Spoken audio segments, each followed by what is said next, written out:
Hello there, welcome to Market Call. Happy Monday. We've got another glittering week of shows lined up for you. Kicking us off today, Kim Bolton of Black Swan Dexteritas. He's going to be talking about tech stocks. The number to call, 1-855-326-6266, or email us marketcall@bnnbloomberg.ca.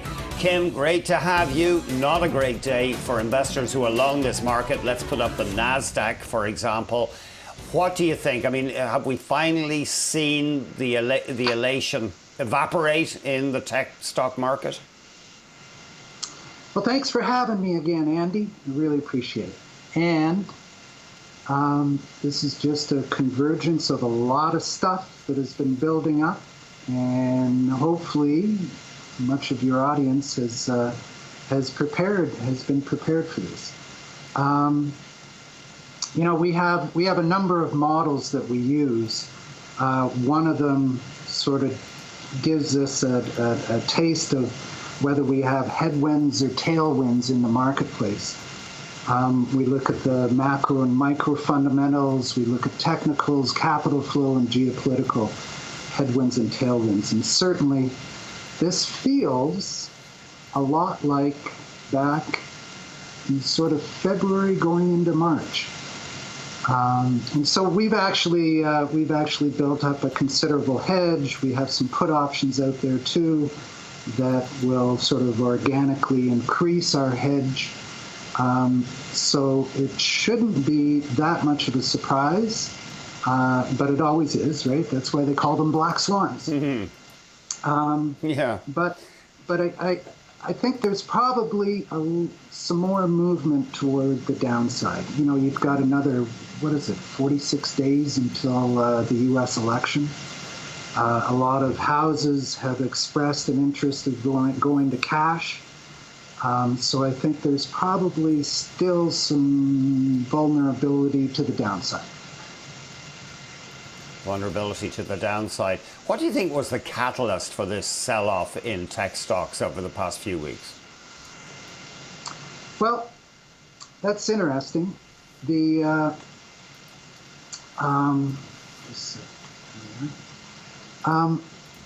know, fundamentally, there's, as you know, Andy, there's been a disconnect between the stock market and earnings expectations, and also, you know, you've had valuations going through the roof fundamentally, technically. If you go back to the beginning of September, you know, the S&P and the NASDAQ were sitting between 2 and 3 standard deviations above their support level. So a mean reversion wasn't inevitable. And then you add, you know, the fundamental side that it's expensive. The technical side also substantiates that it's expensive. Then you have, on the capital flow side, you know, back in March, you know, the central banks came to the rescue with the monetary stimulus programs, and then the governments around the world came out with their fiscal stimulus programs. But it seems that, you know, those fiscal and monetary stimulus programs that are now required additionally seem to be off the table. And then finally, you have the November 3rd U.S. election coming up. And so, you know, the last 5 months of tailwinds have all of a sudden in the first couple of weeks of September turned into headwinds. We're going to be talking in depth about some of these tech stocks, and I know these themes will be coming up again. Kim, great to have you here. Kim Bolton is our guest today. He's with Black Swan Dexteritas. The number to call with your questions on technology stocks, 1-855-326-6266.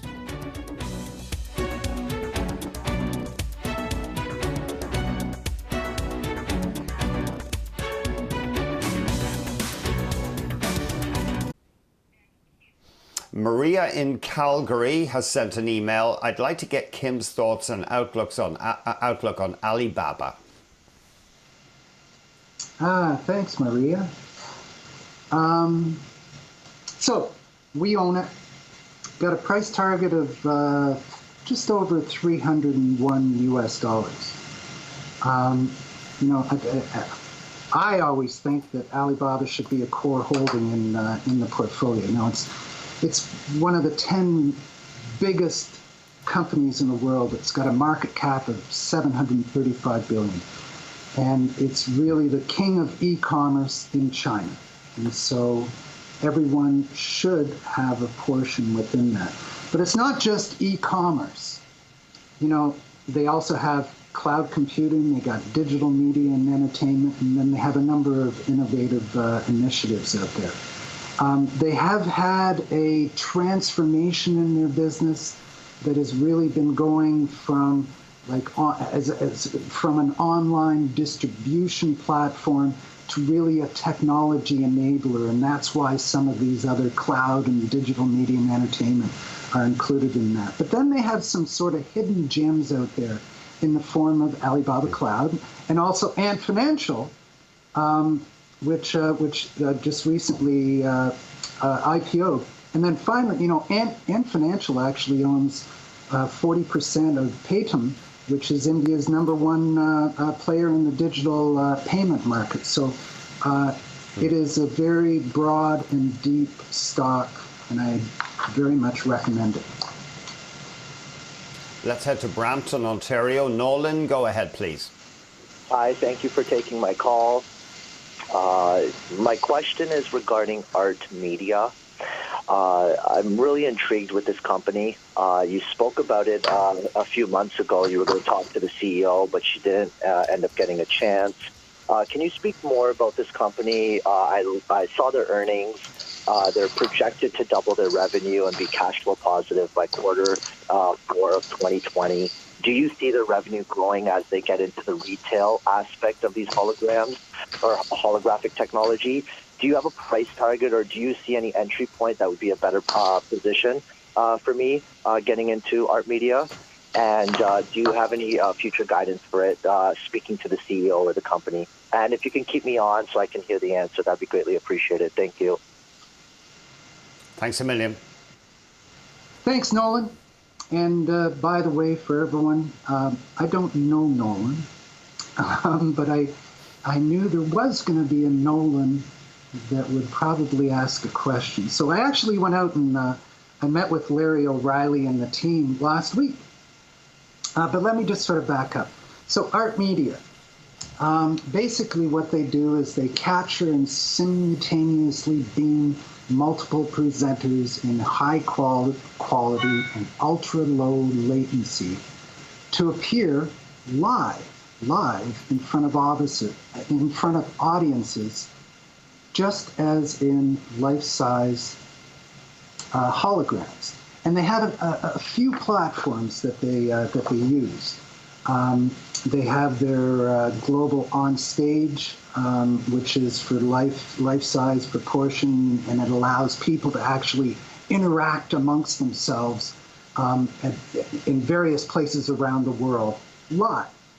But then they also come down and they have this new one that came out, which is a holopresence. So the global stage one, if I recall, was around $60,000 to $70,000. But you can actually go down to that holopresence, and you can do one-offs for about $10,000, or you can actually buy the screen and subscribe to the software. They're sort of the secret sauce of what Art Media has is that they have this patented transmission software called Art Engine. If you get a chance, it is the coolest thing. And as I said to Larry, I feel like I've drunk the Kool-Aid because I saw it work. I've seen what they do, especially with their big enterprise clients. Some of the clients are very multinational financial groups, pharmaceutical companies. Now, Larry has come in. He's got a control on the costs. He's really taking hold, and he's built out a sales force, and he's taking hold of some very big enterprise clients. And, you know, their ambition is to be a high-end enterprise video conferencing interface. So here we are. We're sitting, I think, around 40 cents. We have a price target of 90 cents, 12-month price target. Nolan, what I'd recommend, I'd buy some here. I'd buy maybe a quarter of a position that you want to own here, so you get it on your radar, and then add to it down at 30 cents, 20 cents, and then at 10 cents if it ever goes there again. So that's what I would recommend to you, Nolan. I hope it helps. Oh, okay. That's the verdict in Art Media. We've got Dave in Toronto. Go ahead, Dave. Hi, thank you for taking my call. Pleasure. I wanted to ask about PayPal and the whole pay space in general. Like PayPal has come down a lot over its all-time highs, but it's really still increased with high PE. And I wanted to ask Kim, like, what was his pick for this pay space, and is PayPal like for the long term? I think it's got a moat around it. I think it's the leader in the space, but there's some up-and-comers like, I don't know, ADYEY and these other ones like Fiverr, and like there's small startups that are trying to eat market share. So would you go with the established PayPal, or is there another one that catches your eye for the long-term hold? Thank you. Okay. Thanks, Dave. Yes, we own it, PayPal. But we also own in that space Visa and Square. So, you know, PayPal is sort of the quintessential company in the payments side that is well positioned to benefit from all the aspects of growth in and around digital payments on the commerce side and also on the services. And it's certainly been a winner as transaction volume has soared. We have a price target in here of 220, and it's currently what's it trading at there, Andy? I'll get it up for you now, PayPal. Okay. Carry on. There it is. It's currently trading at 181 and a quarter. And we've got a price target of 220. You know, it's very much a momentum stock. And since reporting earnings, it tends to drift higher due to the anomaly of post-earnings announcement drift effect. It just sold some 30-year bonds at 3 1/4, so it's investing into the company, as we should also. It's just a leader out there. Now, Dave, you asked about some of the sort of visionary or some smaller stocks. For us, we look at, you know, we're sort of late in a business cycle or maybe in a transition in a business cycle. And so at this stage, we tend to gravitate to the larger companies that just have longer staying power. So that's why we're sticking with PayPal, Visa, and Square.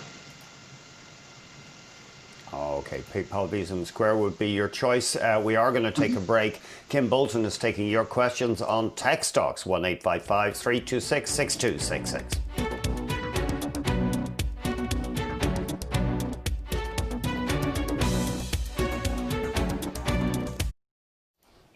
Kim Bolton is our guest today on Market Call, and of course tech stocks are the topic. We have an email from Kelly in Sault Ste. Marie, Ontario. Gatekeeper Systems, GSI on the venture. What's your opinion?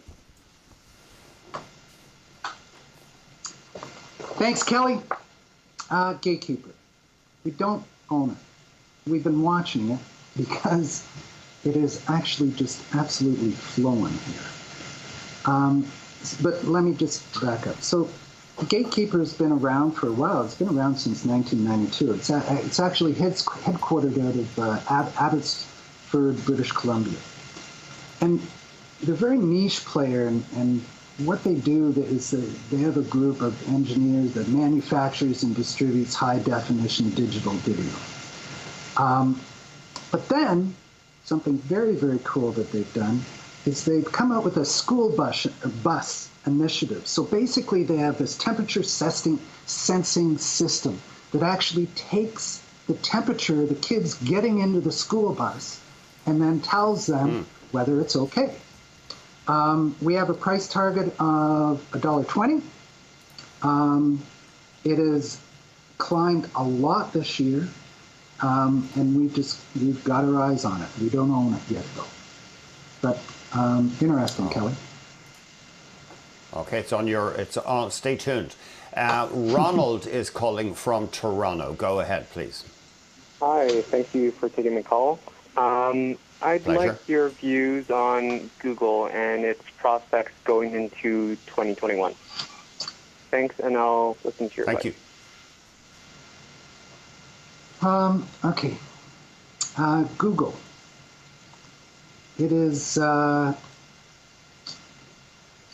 so we've got a price target here of 1,770. It has always been in our top 5. And it should be in most everyone's top 25. So if you get a chance to actually buy it, if it comes down here, right now it's trading at $14.20. But if you can buy it with a 1,300 something handle on it, I think it would be a great fill. So they make, well, it actually works out to about 80% of the revenue comes from ad, but it's all those hidden gems that they have behind it that really, I believe, is going to take it up to that 1770. But it's the ads, and that's the cash cow that allows them to actually to build on that. So that's what we think. Okay, and sorry, Kim, Alphabet, Google, about 14.20 today. What price would you be attracted again? Well, I'd buy it here because we got a 12-month price target of 1770, but I wouldn't go all in right here. I'd look to buy some here, maybe a third here, a third down in the high 1300s, and a third down in the low 1300s, because you're not quite sure how long this meltdown is going to take. Now we've got Alex in Peterborough, Ontario on the line. Go ahead, Alex. Hi, thanks for taking my call, guys. So I was wondering what your thoughts were on Cisco. They did recently announce that they might see like a future drop in revenue, and that kind of caused a good 10-15% correction in the stock price thus far, along with like market weakness. However, they're still going to be, the backbone of the internet. Everyone, talking about transitioning to cloud and everything else. Well, I mean, the cloud is made of Cisco devices. So I was wondering what your thoughts were going forward with that, and I will hang up and listen. Thanks. Thank you. Thanks very much. So yes, we own it. We've got about a 2% position in it. Currently trading just over $39, and we have a 12-month price target of just over $49.12. So they have disappointed the last little while. And, they do have a new CEO that came in about a year and a half ago, so the board is still giving him time to get his management team. But I wouldn't be surprised if he tries to shake it up, because it's just been sort of stuck in a rut here. They've had certainly a revenue decline announced back in February, and as we went through the pandemic. Top line growth should recover at the end of 2020, given the cyclicality of IT investments and expected growth, especially coming from the 5G and the 400 gig readouts. But moreover, Cisco is able to keep increasing its margins and keeps buying back its shares, increasing earnings per share, even during the pandemic. So, it's trading at about 13.5 times its free cash flow. And we believe Cisco looks to be very attractive for long-term shareholders. It's just a bit of a yawner at this stage, but as the 5G gets more and more traction, they are a massive supplier to them. We're going to take a break. Kim Bolton's past picks coming up next on Market Call. Kim's taking your questions on technology stocks, 1-855-326-6266.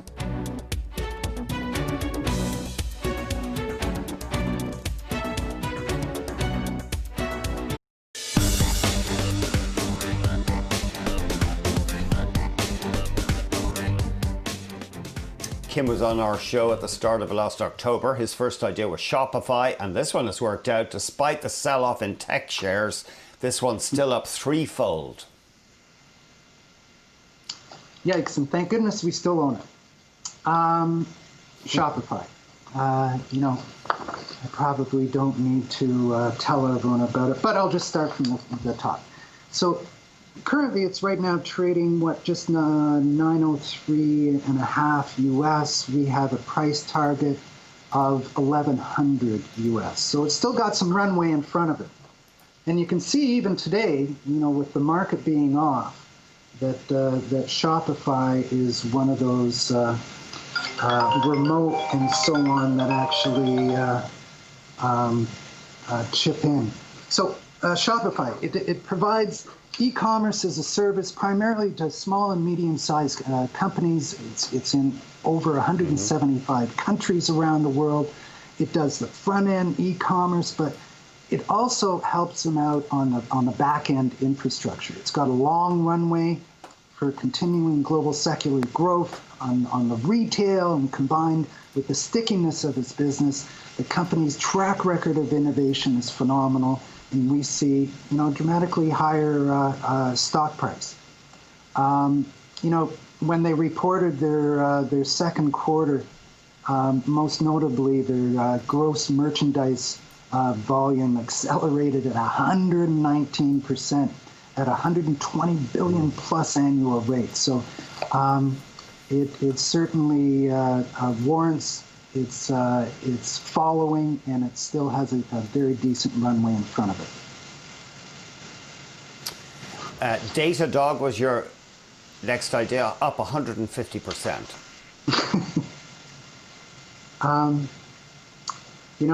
When I hear all these numbers, I sort of think, how come we're only up 24% year to date? But we've actually taken some profit and got back in. And actually, with the pullback right now, this is a great opportunity to actually get back into Datadog. We've got a 12-month price target of $95. This is one of our favorite IPOs, and as I said, I would recommend that you buy it on a pullback right here. So what do? Datadog develops and monitors monitoring and analytical solutions for DevOps and businesses. And it has a software as a service platform that allows automated infrastructure monitoring across the whole technology spectrum. And this allows for monitoring, fixing issues, automation, among others. And it just shortens up time frames for troubleshooting. It has a phenomenal, in its last reporting, even during the pandemic, it has this above 85% year-over-year revenue growth. Other companies that you see like this would be like Alteryx, which is another perennial investor favorite. But it's also, Datadog, it's also free cash flow positive. And it's growing its operating margins consistently. So it's a real business, and I'd strongly recommend it. Still. Strongly recommend it. Your final idea was CyberArk software. This one losing a bit of altitude. Yeah. As have some of the cybersecurity stocks. Where is it trading right now, Andy? Hang on, we'll bring that one up. Pulling it up. There it is. Yeah, 98.5. CyberArk. Yeah. Okay. So I would buy into this weakness. Currently, right now, yeah. And and we've got a 12-month price target on this of $125.70. So they're a category leader when it comes to privilege access management. And basically, it protects sensitive customer information for when these hackers come in and they try to steal credentials so that they can access critical systems. So when a breach occurs, the first phone call normally goes out to the breach remediation companies like Mandiant would be the first call. But the essential nature of what CyberArk does, they're usually the second call when a breach occurs. The valuation is reasonable, especially when you consider CyberArk. It's known as having solid execution. It has an increasing mix of subscription revenue, and it just has good revenue visibility. So I'd recommend buying CyberArk on this weakness that we've had over the last couple of weeks. Okay, we are going to take a break. Kim Bolton is our guru today on Tech Stocks, 1-855-326-6266.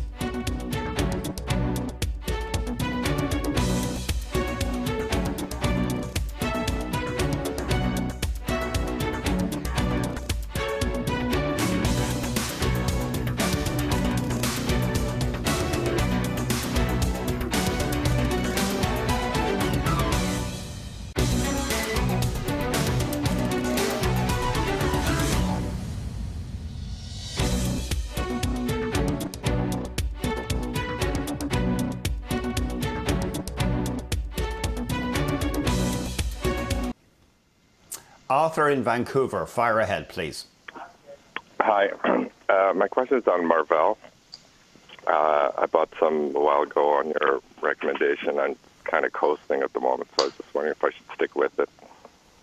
Thanks. Thank you. Thanks, Arthur. I'm just pulling up the chart, and I'm really curious, Arthur, as to where you bought it, because it has been a bit volatile. So Marvell. Marvell is one of the leaders in storage networking, like switching, competes with Cisco, and embedded processing. They really sort of vaulted into this space when they had that Cavium acquisition back in July of 2018. I hate to tell you, Arthur, but it is a little bit rich even here. So currently trading at about $38.16, and we have a 12-month price target of 41. So it's got about another, maybe another 8 or 9% topside. Arthur, we don't own it as a single stock. We own it within the SOX. We have a smaller position in the SOXX, which is the semiconductor ETF.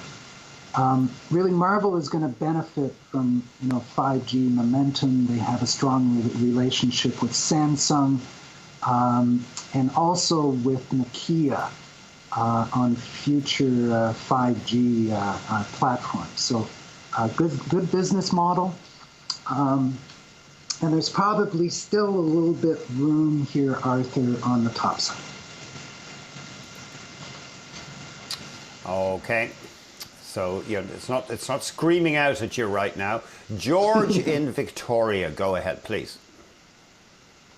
Hi, Kim. Thanks for taking my call. Kim, I own Micron Technology. Want to know whether you thought it's buy, sell, or hold, and if it's a sell, would you have another name in the sector that you recommend? Thanks a lot. Bye for now. Thanks, George.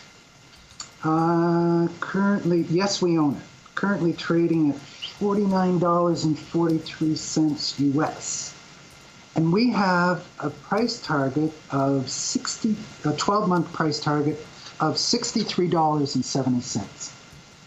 So, Micron is sort of in the throes of entering the upcycle in the memory and storage industry.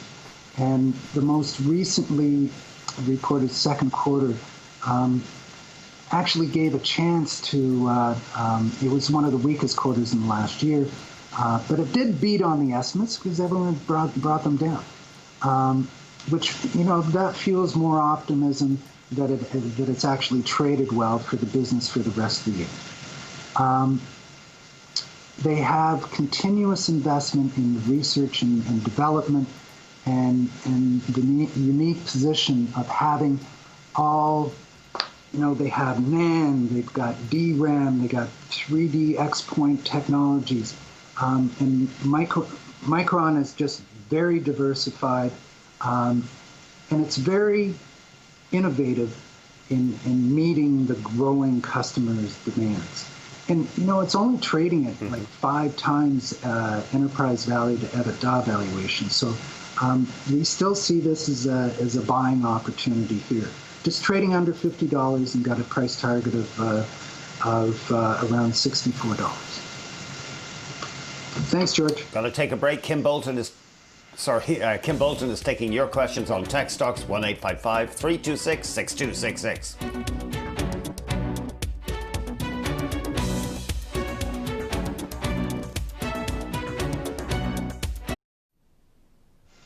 Todd in Toronto. Fire ahead, please. Hi, this is Taha from Toronto. I'm just calling in to ask about Square. It was trading at about 172 to 3 weeks ago, hit about 140 this week. It's in the late 140s now. Just wondering if you think it's a good buy opportunity, what your price target is, and what you think of Square vis-a-vis PayPal and other payment companies as well. Thank you. I'll put a shutdown in Young TV. Thanks very much. We actually took profit on this up at 155. And that wasn't too long ago that we actually did that. That was back the beginning of August when it was up at 155. But I do want to sort of talk about it because it is one of the firms that you got to keep an eye on when you have these pullbacks that you can actually, it's currently trading right now 149.15. We have a price target of 155. That's why we took it off the table there. So Square is one of those merchant service aggregators and provides management tools as well as financing. It earns about 60% of its gross profit from transaction fees, and it has a phenomenal profit margin of about 37% gross profit margin on that. And then sort of the rest of the other 40% of their profits just come from subscription and other sort of services. So, it trades. It was trading at a discount to the likes of like a PayPal or even to a Visa. But then when they reported and everyone understood that they were really excelling during these pandemic periods, it just sort of took off. So I would recommend keep an eye on it. It's a bit rich right here, but if you can buy it back, down, it's just under 150 and it's a long way away. But if you can buy it down in 130, I think it will be a good buy. Okay, no problem. Thanks very much for that question. Brian in Oshawa, Ontario. Go ahead, please. My question for Kim is on JD.com. Okay. Thanks very much. So, JD.com competes with Alibaba and also Pinduoduo. And these are the three companies that are sort of the leading e-commerce. So Alibaba actually has about 2/3 of the market of the e-commerce market over in China. But the second one to that, which actually has about 24%, based on recent data of market share in e-commerce in China. So it has been growing its market share, and we do not own it. We own Alibaba, but we keep our eye on it. Currently trading at $74.65, and yes, we have a 12-month price target of $85.50 here. So Brian, it has some legs. You might want to balance it off because actually Alibaba has more of a runway toward its price target, even at this stage. I hope that helps, Brad. Okay. Thank you very much. Jerry in Toronto, fire ahead, please. Good afternoon, Kim and Andy. My question for you, Kim, is about Electronic Arts, EA. Just wondering if you own it, your general feelings about the sector. I know you have a top pick in the same sector coming up. If you could just tell us if you own it and how you think about Electronic Arts in that space. And your opinion, if you have a price target on it, and your overall fundamental thoughts on it. Thank you. So, EA. And Jerry, we don't own it.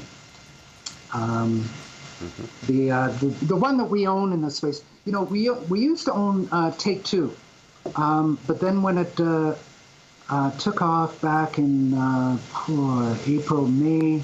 It reached the price target, took it off. But more recently, we've actually added in Activision Blizzard. And the reason for that, and I'll get into it later when we talk about the top picks, it's just got more of a runway in front of it because of actually the new games that are going to be coming out. But it's always been sort of a toss between Take-Two, Electronic Arts, and Activision Blizzard. And Jerry, we see the longer runway being in Activision Blizzard at this stage. Okay. Thanks very much for that question. We have Paul in Vancouver. Go ahead, please.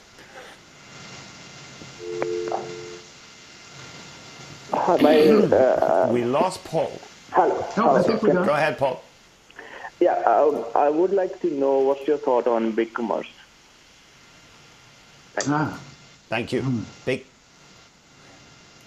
commerce. Yeah. Now, is that a stock, Kim, or? Yeah, this is Big Commerce.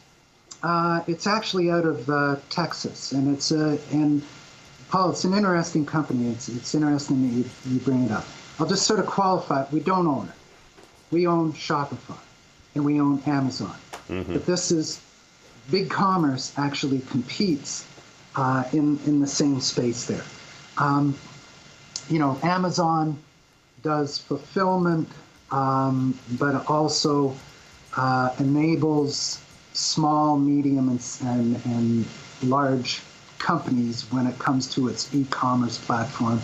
Of course, Shopify is more catering to the small and medium size, and then Big Commerce, just like its name, actually caters to the larger size companies out there, and it just gets an economies of scale there. It does the front end, it does the back end, very similar to that of Shopify, but catering to the large companies. We actually have our eye on it, and we've been following it. But a lot of the IPOs, we tend to see how they trade. There's a lot of shenanigans that happen behind the scenes, and we're just looking at the price action right now. But Paul, it's a very interesting company, and thanks for the question. Okay, we're going to have to take a break. Whoa, flying through the show. Kim Bolton's top picks coming up after this.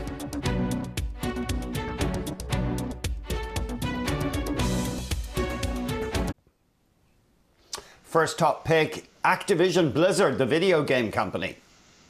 Thanks, Andy. And Andy, if we're running short on time, just give me a yank, okay? Oh, okay. We've only about a minute each, and sorry about that, Kim. Okay. That's okay. So when I go through these top picks, it's not a disclaimer, it's just a sort of a heads up. These markets, they're volatile, and they require active management. And so I would encourage your investors to actually look for that active management and also protection. So anyway, top three picks, Activision Blizzard. We own it, currently trading at ATVI.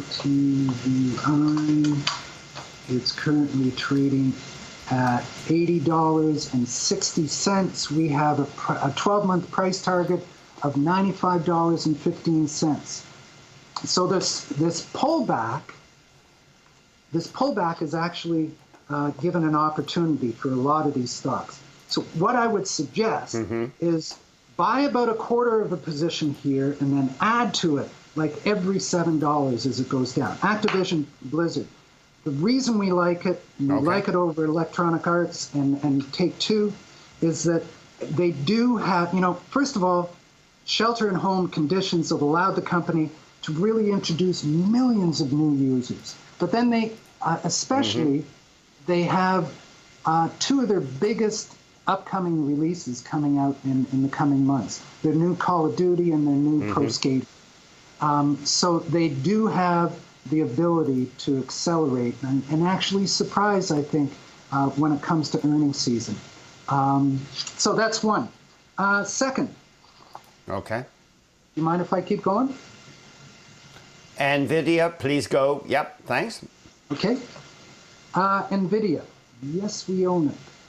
And currently trading at $491.70 US. We have a 12-month price target of $552.50. So, NVIDIA, it's just sort of the darling of the semiconductor business these days. It's it's the greatest secular growth story in the semiconductor business out there, riding the male tailwinds, including the transition into the GPUs, the graphic processing units, into the data center, and the gaming, edge computing, autonomous vehicles, and artificial intelligence. So what everyone talks about these days is the acquisition of ARM, ARM. And it really puts NVIDIA in a position of strength to lead the artificial intelligence revolution into the years ahead. There are some regulatory hurdles and customer concerns, but price target of $552.50. I would recommend that you buy maybe a third of the position here, add to it, right around this sort of 490 level, add to it down around 425, and then the final third down around 350. Okay, NVIDIA gets the nod there. And finally, Splunk. What do they do? This company's been around through the whole revolution and evolution of data analytics, and they are still a leader. So what they do, Andy, is they're a machine data company that essentially processes data generated by the company's internal systems and then transforms it into actionable insights for management at the company.